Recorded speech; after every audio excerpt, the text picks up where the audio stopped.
We're here to discuss this on I Have Case. We have Dr. Vivian Chern, a forensic psychiatrist, and John Laurel, a trial lawyer and former federal prosecutor. Doctor, I want to start with you. So much was focused on Johar in the courtroom there, his lack of remorse, slumping in his seat. I would think this probably had some effect on the outcome in terms of him getting the death penalty, in your opinion. What would you say? I'm sure it did.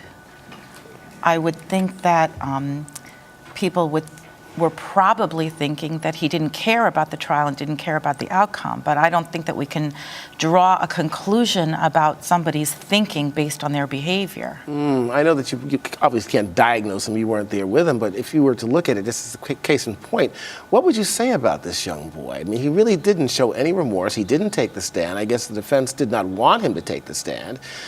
How would you kind of diagnose him in any form or fashion? Well, I'd have to say, first of all, I can't diagnose him because I never evaluated him, but I would want to know a few things. I'd want to know, first of all, was he medicated?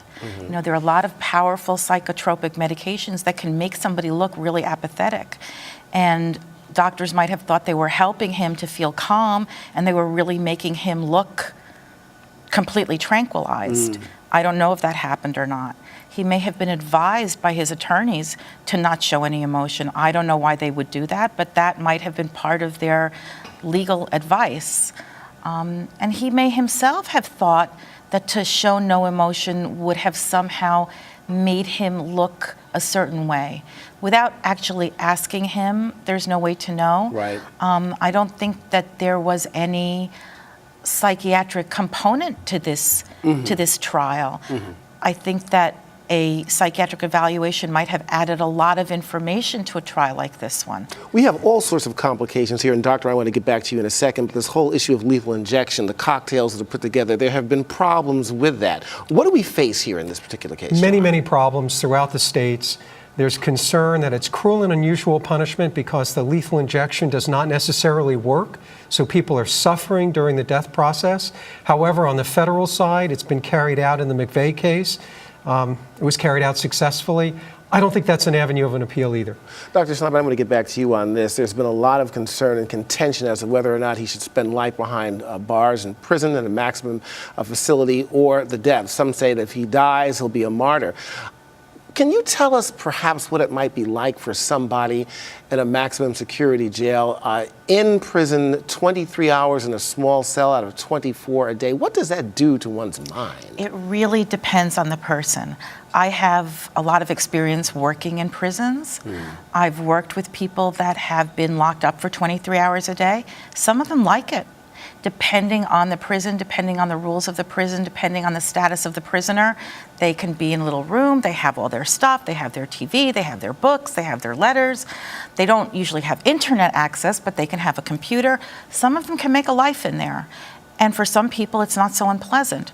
For some of them, they have less frills, fewer frills, and it's maybe not as pleasant.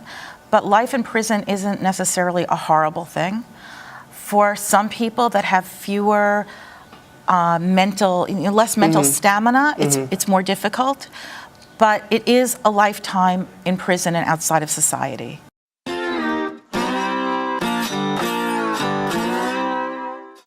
Welcome back. We have Vivian Chernshnaidman, one of my favorite guests. What's going on next for Vivian Chernshnaidman today? Well, I am in the process of trying to finish up my book. Oh, okay. Yes, I am writing my first big nonfiction book. It's called Forensic Psychiatry, A Lawyer's Guide. Somewhat funny, but sad, though. You have actual experiences that you use in this book? Yes, a lot of true stories that have been, modified, fictionalized a little bit so that the cases can't be identified. There are patterns of deviant behavior based on organic problems and everything. I mean, we could certainly talk another time about psychopaths and people who really make choices to be deviant and evil. But most of the people that make these poor choices are not really making a choice. They're just behaving in ways that they don't know any better. And they're out there. They're out there. Yeah. And you told me a long time, a true sociopath is rare. You don't even find them that much. Very few. Yeah. They're interesting. But and it could be dangerous. Very dangerous, very interesting, like creepy, scary. We could, have a whole show just about them.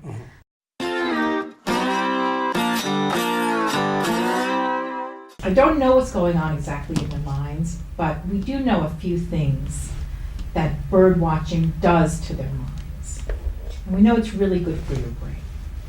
We know that bird watching is healthy, helps to keep your mind young, helps to keep your mind active. It strengthens neural connections. We know that bird watching includes exercise, that you have to be able to pay attention to detail.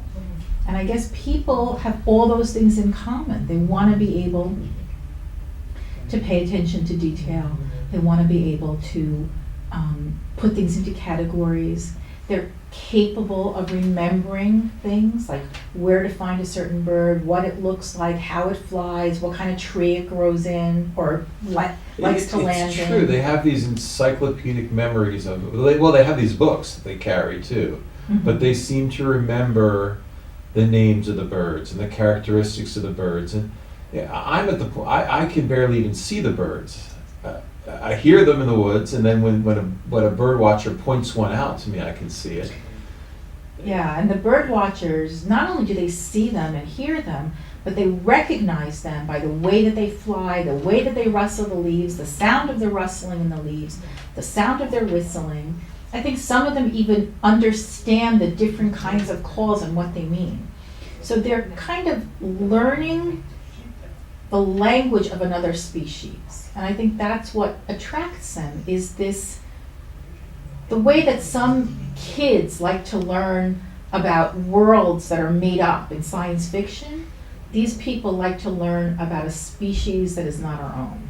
Would you ever prescribe birding to a patient? I've never prescribed birding per se, but I do always prescribe exercise. I always prescribe being outdoors. I always prescribe exposing oneself to nature and sunshine. A lot of people don't ever want to do that. Sometimes I don't prescribe any medication, and I know that that person is going, to Dr. Joe down the street asking him for medication, and they'll probably get it.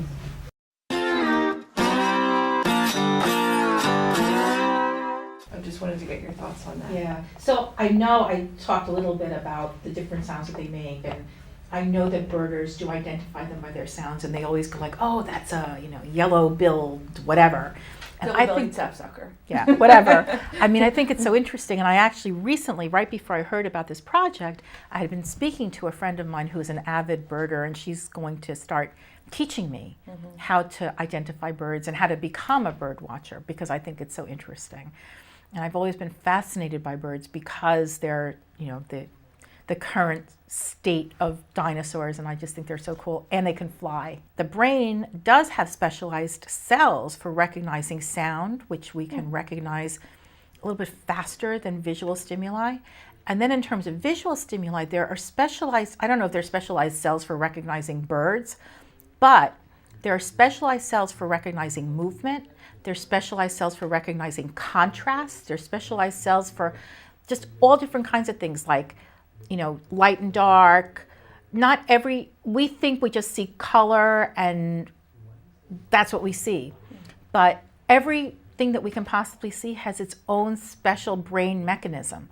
So I think that if people are out there watching birds, they're strengthening all of these special neural connections that maybe we don't use that much when we are just sitting in front of a computer screen all day.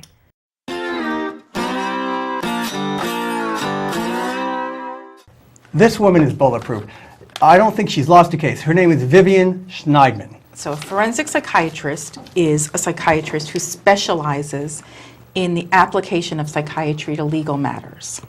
So that could be any legal matter. It could be violent, criminally insane people, insanity defenses, could be divorce cases, custody cases, something called testamentary capacity, which is figuring out if somebody knew what they were doing when they wrote a will.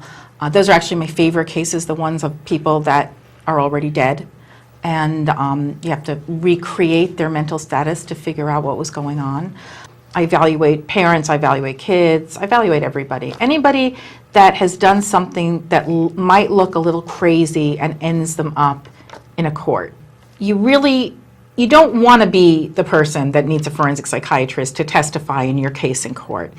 And what that means is that if you think there's something wrong in your life or in the life of a loved one or somebody close to you, when somebody seems odd or crazy, they probably are. And you should get professional help for them.